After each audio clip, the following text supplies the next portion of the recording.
Hello guys, this is Yatin and we are here with the third video of our series Safarnama. Yatin is at IIT Kanpur doing research and he is a Y17 undergrad from the BSBE department.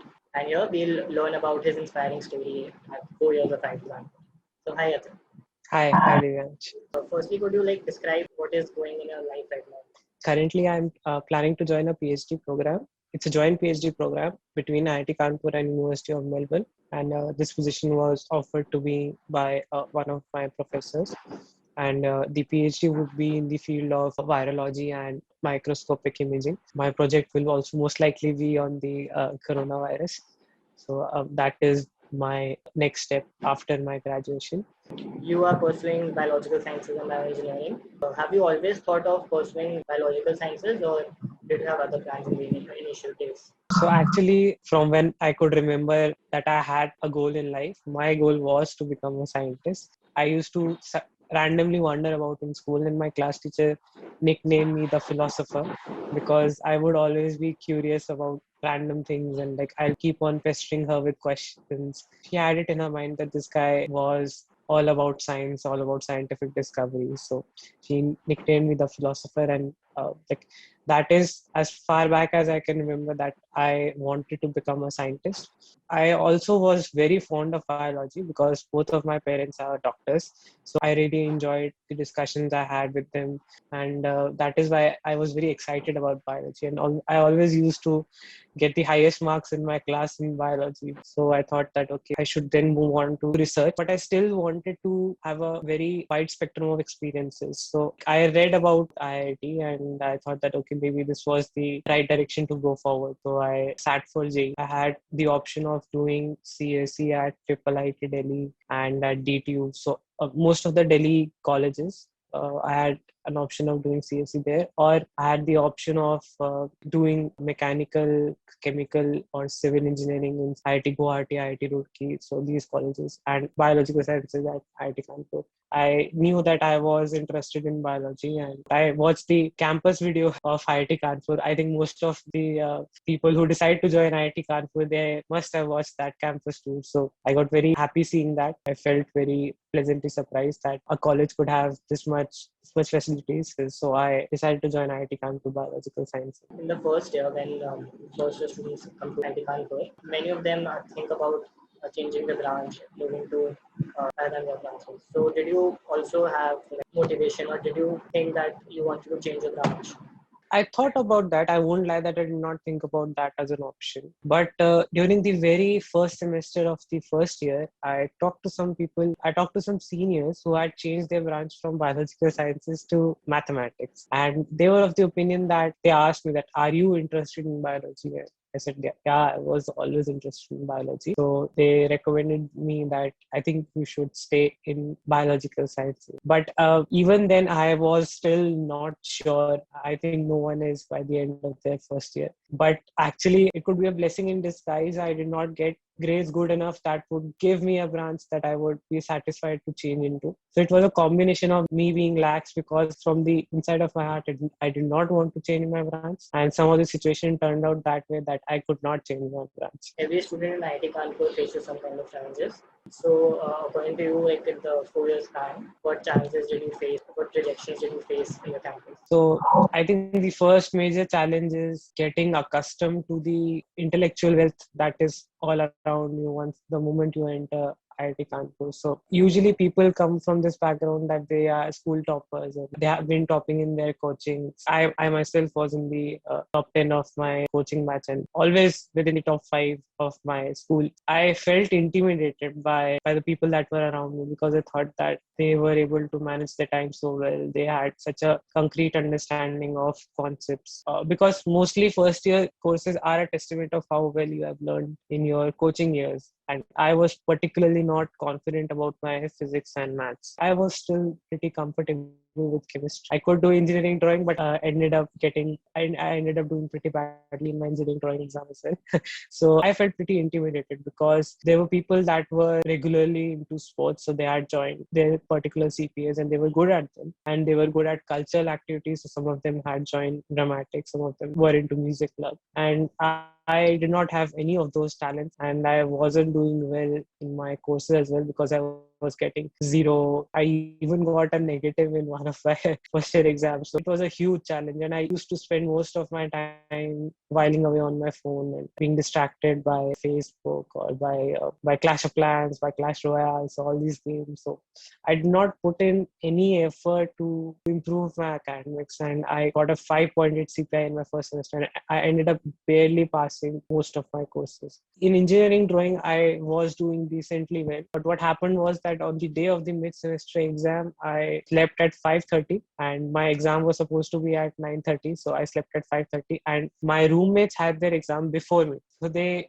left and they locked the room by mistake. They locked the room from outside. I was sleeping the entire while. None of my other friends in the wing, they woke me up. When they came back, they woke me up. But because between the two slots, there is a 15-minute window within which you have to reach the examination center. Otherwise, you're not allowed to enter. I reached the examination center, but by then the exam had already started. So the instructor refused to let me in. So I literally sat on the floor and I said that, sir, I will not move from here unless you allow me to enter the examination hall. So I was allowed to enter the examination hall after lots of pleading, after lots of requesting. I had to even get my parents involved, and they called the instructor on my behalf, and I ended up getting only half an hour to 45 minutes for my mid-semester exam. That is why I got a C in my engineering drawing as well, and that too by just 1 or 2 marks, because I did not have enough time in the mid-semester exam. It was a huge challenge because I was sleeping in most of my classes. I could not stay awake at all. I was really not concentrating on my academics. And this is after I had promised my father that I would at least maintain an 8 CPI through my duration in IIT Kanpur. So in second year, I really worked hard on my academics, gave it a decent shot. So I was good at programming. I was able to do well in ESC, and then I was able to improve on my physics and math score as well. But still, I fell short of the 8 CPI mark because I got a 7.8. But that motivated me because I knew that at least I was moving in the right direction. After that, I consistently improved upon my CPI. In third semester, for the first time, I went over 9.4.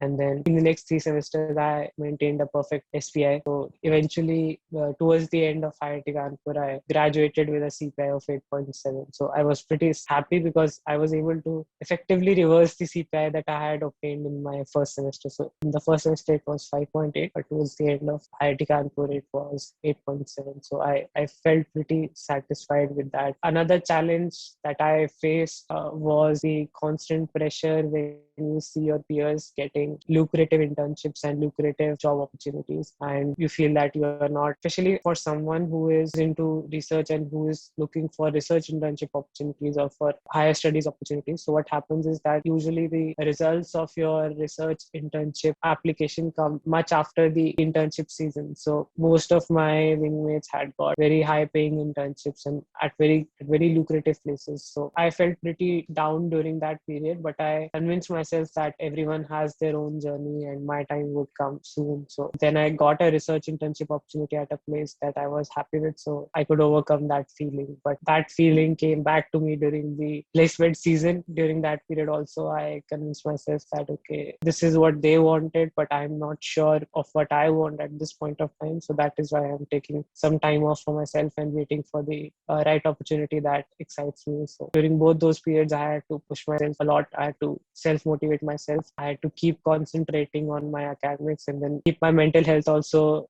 because during the pandemic, it becomes extremely difficult to manage all this because you are away from your friends and you feel that your college life was effectively ended in 3 years. I think you all can relate, almost anyone can relate who has stepped into college once, that how much of a difference it makes staying at home and staying at college. When I was in college, I had a peer group who was applying for internship positions together. So we were all following up on each other and we were all updating each other that you should apply for this opportunity, you should apply for this opportunity, you should apply for this scholarship. But once I was in home, all communication was effectively cut off and I wasn't able to completely focus on applying for higher studies opportunities. I did not undergo the application process like that of mailing so many professors and like applying to these many colleges, sitting for my GRE, sitting for my IELTS exam. And yeah, that really hurt me because I felt that at that point of time, I was feeling that it's okay, I'm keeping, circumstances are difficult and then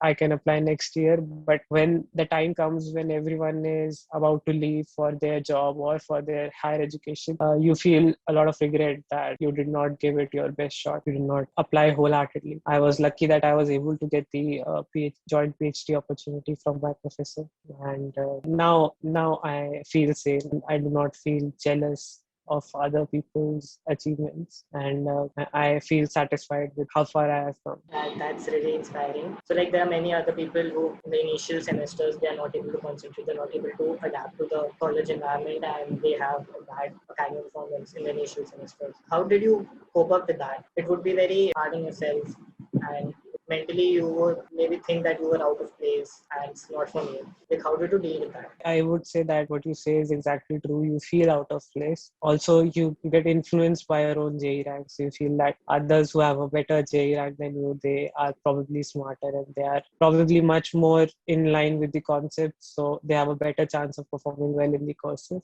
I think what I did particularly well during my third semester was I kept everything aside and then I focused on one thing. And that was that I had to build up my academics to the level of my peers so that I could compete with them. One course in particular that was helping me in that direction was data structures. So I did not ever expect to do well in that particular course because there are people who have a lot of programming background. It is considered to be a good achievement if you get an A grade in data structures. I was performing pretty well in that course. I was able to do the coding assignments and I was getting good marks. And in the end semester exam, I think I got the highest marks in the whole course. That really helped with my confidence because now I could believe that I could compete with everyone who I thought was better than me, both academically and in terms of extracurriculars. And it's not that I only studied, I also participated in Galaxy and I participated in 6 or 7 events and I got into Vox Populi. I was starting to go into clubs. I was starting to attend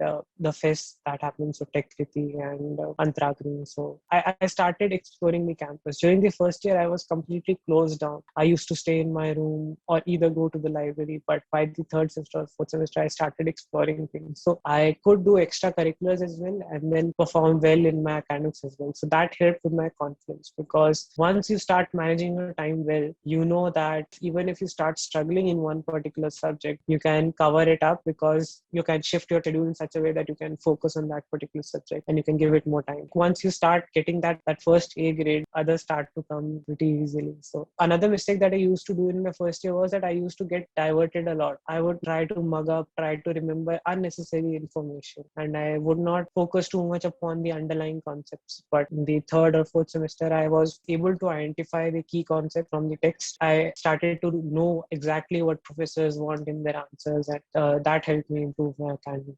Talking about academics and extracurriculars, do you have any regrets or do you have any thing you wanted to explore but you could not, or some experience you want to change, anything like that? My first regret was that I did not join any club during my first year. And there's some sort of hierarchy. So if you do not get in at the right point of time, it becomes very difficult to join a club in the future. And you feel weird because let's say you wanted to join the dramatics club and you did not join it during the first year or the starting of the second year. What would happen is that if you try and participate in any event, your own friends who were part of the dramatics club, they'd be the ones that would be instructing you, that would be teaching you dramatics, and you will be sitting on the ground in the foyer. You feel a little bad about it. It hurts your ego that in your second year, you're at the same level as newly coming freshers. So this sort of hierarchy that people who join the club in the first year, they become secretaries in the second year and they become coordinators in the third year. It really hurts because if you want to enter the club at a point of time that different from others, you would have to start at the very beginning. You would have to start with your junior. You feel a slight disrespect. But that is one of my regrets, that I did not wholeheartedly try for any cultural club during my first year. My other regret is that I had the opportunity. I was a part of the summer camp for tennis, but I did not continue tennis in my third semester or after that. I was starting to get the hang of it, but I did not continue that because sports at IIT Kanpur requires commitment. You have to spend a few hours every day if you want to stay in loop with the team. This is what I did not do. So by the end of 4 years, I had not developed any new talent, I would say, either in the sports side or on the cultural side, which I felt a little bad about. The other thing that I have a regret is, as I told, I did not undergo the entire application process for higher studies. Did not spend the amount of time that was needed during that period, because I believe that I could have gotten a few other options other than the ITK or Melbourne or PhD. And that was also I got by my luck, I would say, because I had a very good academic record during my stay at Kanpur. So my professor wanted to have me for the PhD because he knew me. But otherwise, I left all things to luck and circumstances, whereas I could have fought them if I wanted to. These would be my three biggest regrets. So let's move on to the moments where, like, the happiest moments or the funniest moments in the campus life, or the things you would miss about when you graduate. In terms of personal achievement, my happiest moment was the day I had the exact CPI of 8.0 in my academic transcript, because that was the day I had fulfilled the promise that I had made to my father that I would keep my CPI above 8 during my stay at IIT Kanpur. In terms of experiences, I think any experience that you share with your wingies is something that you will probably remember for the rest of your life. All those mafia sessions, all those card playing sessions, all those birthdays, you probably remember them for a long time. Because in particular, like, I would say that during the summers, what would happen was that on Saturdays and Sundays, and once my summer camp was over, me and some of my friends, we would play cards all night, then have breakfast at MT at 6 a.m. and then we'd all end up sleeping together in the same room, like 5 or 6 of us, because that room had a cooler. During the summers, a cooler is a must. All of us would be so tired that we would just come back to the room and then just lie down. And then some of my other friends who weren't playing cards with us, they would take pictures and like tell us that this is how you all were sleeping. Someone would have their t-shirt halfway up, and then all those weird pictures you see of people sleeping because they make weird postures while sleeping. So all of those are stored. And then those mafia sessions, like for hours and hours, would play mafia during the third year and the second year. And there would always be this one guy who would always get eliminated in the first round, and that was mostly me, because they would not trust me whenever I would say that I am not the mafia. Like, all these are very happy memories. We went to Barbecue Nation. We were wearing that crown. So like, I have that photo. That one in particular was very memorable because it was my birthday. When it's your birthday, your friends tend to make you feel special. They make you feel special कि हाँ भाई आज तो birthday है, चलो आज चढ़ाऊंगा नहीं मैं, आज तो birthday, आज ये नहीं करूंगा. You tend to remember that with your friends. And the birthday treats, that was also a very pleasurable moment for me. And funny experiences, I would say that one of my friends' birthdays, almost every experience that people would have seen in the Chichore movie is something that people experience in their hostel life at least once. So like baltis ka pani fenkna ek dusre pe. So that happened on one of my friends' birthdays, because one of my other friends, he took a bucket filled with water and he went to put it on the guy whose birthday was on that day, but instead he put it on the wrong guy. So the wrong guy got wet and he was very angry. He filled another bucket with water and then he ended up throwing the water on someone else. So this process continued, and at the end of the day, all of us had our t-shirts torn and our clothes completely wet. So this was one funny experience.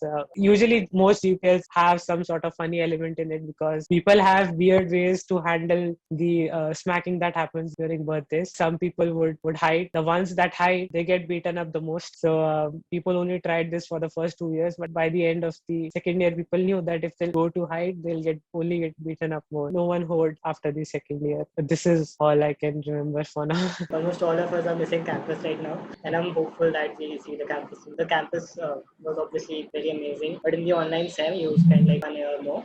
So how did you maybe keep in touch with your friends? How did you bond with them in online SEM, and how did you stay motivated? One thing that kept me motivated academically was the fact that I knew that if I did not maintain a good academic record, when the right time comes for an opportunity that is very good for me, if I do not have the grades that are required for it, I would regret that a lot. And there's this one line that really inspires me: pain is temporary, but regret lasts forever. I know that I did not give my 100% during the pandemic, but I was not expecting myself to give my 100% because obviously that was a tough time for everyone. And I would say that do not think that one particular day you will get this inspiration and then you will change your life in a day. It does not happen that way. You have to change things and you have to take baby steps. You have to work on different aspects of your life. There is no particular situation or no particular person who can suddenly bring about a massive change in your life. It's all on you. You have to build a strong character, because in life you'll face a lot of tougher situations. Because I was seeing the silver lining of staying at home, because you get home cooked food, you know that you are safe, your family is safe.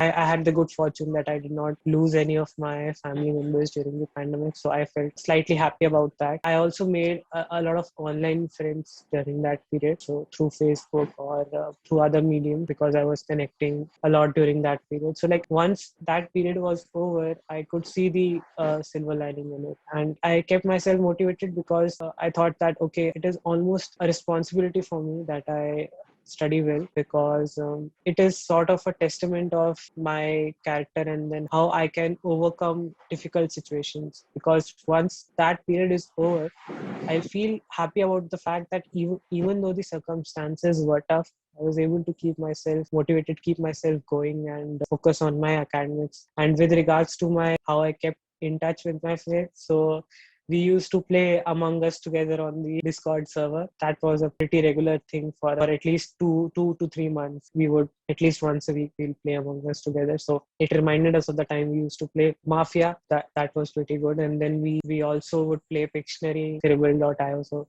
that I used to mainly play with my department friends. I kept in touch through that, and also video calls once in a while. Like if you do video call daily, you have not accumulated enough situations that you can keep the conversation going for a long while. But if you video call after a while, everyone has a lot of things they want to talk about, and the conversation goes on for hours and hours. So that keeps you sane. I would say that it keeps you in loop with human interactions, because that is what you miss at home the most. It's not the same as a face-to-face conversation, but it's still a good substitute. Video calls or playing together on Discord, audio calls. On birthdays, we would try to do that. It's very cliche, but like happy birthday. So everyone would send their photo holding a label. That is a little bit of extra effort, and that means to the person who has their birthday on that particular day, because he realizes that okay, he still has his friends with me who remember a special day for him. Like all these online interactions, they help you keep in touch with your friends, because you can check upon them and you get to know how everyone is doing, what everyone is doing. Because all of you are in the same situation right now, so you can ask around how they are coping with the same situation, because everyone has a different coping mechanism. So if a particular coping mechanism is not working for you, you can ask someone else's coping mechanism, and maybe trying that helps.